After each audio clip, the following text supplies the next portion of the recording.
في ساحة للعلم كنا نلتقي والحب والإخلاص زاد قلوبنا.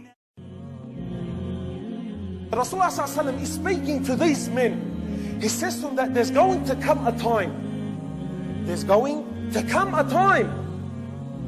when the enemies of Allah will come together like you come towards a sufra.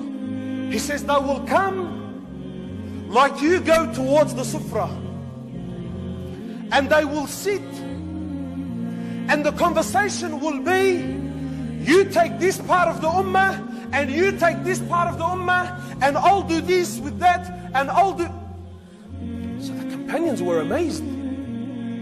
We, a prophet of Allah, we the Muslims, this will happen to us? The enemies will come together in this fashion? He says to them, yes. So one of them naturally couldn't comprehend. So he jumps up, he says, I'm a prophet of Allah. And he's thinking already, we're little in number and we're smashing. We're little in number and we're dominating. So he's thinking, a prophet of Allah, will we be that little? Are we going to be so few in number that we can't even defend ourselves? He says, no. No. He says, "Bal antum kathir, you will be heaps." In fact, he gives the example of the froth of the sea. Millions upon millions. Millions of Muslims. I don't know, 1.6, 1.7 billion. Is that even a figure anymore? 1.7 billion. So the companions, Allahu Akbar, like you're putting salt to the wound. So you're telling us we're great in number, yet this is still going to happen.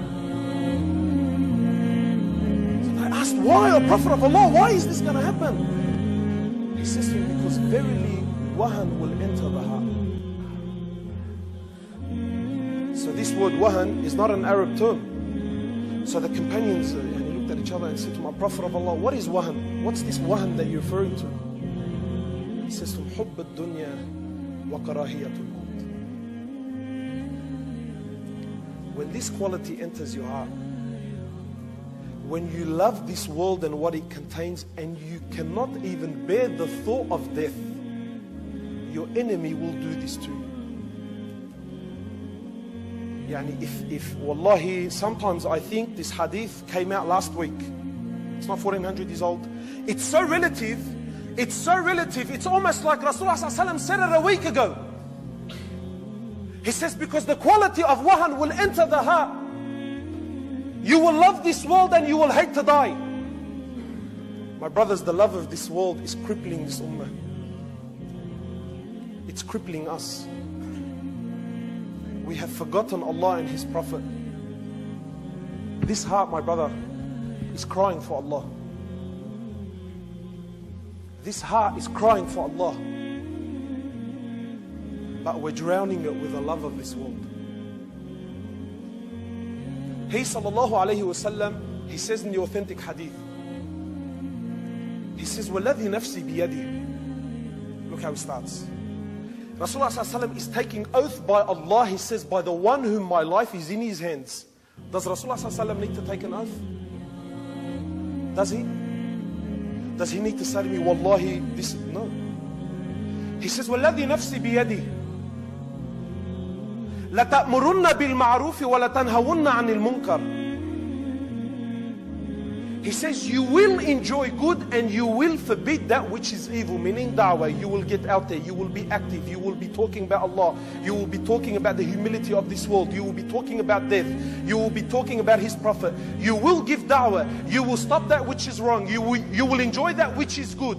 He says, لَتَأْمُرُنَّ بِالْمَعْرُوفِ وَلَتَنْهَوُنَّ عَنِ الْمُنْكَرِ أَوْ لَيُوشِكَنَّ اللَّهَ أَنْ يُبْعَثَ عَلَيْكُمْ عِقَابًا مِّنْهُ. He says, if you don't do this, then verily Allah will send down a punishment upon you. ثُمَّ تَدْعُونَ لَهُ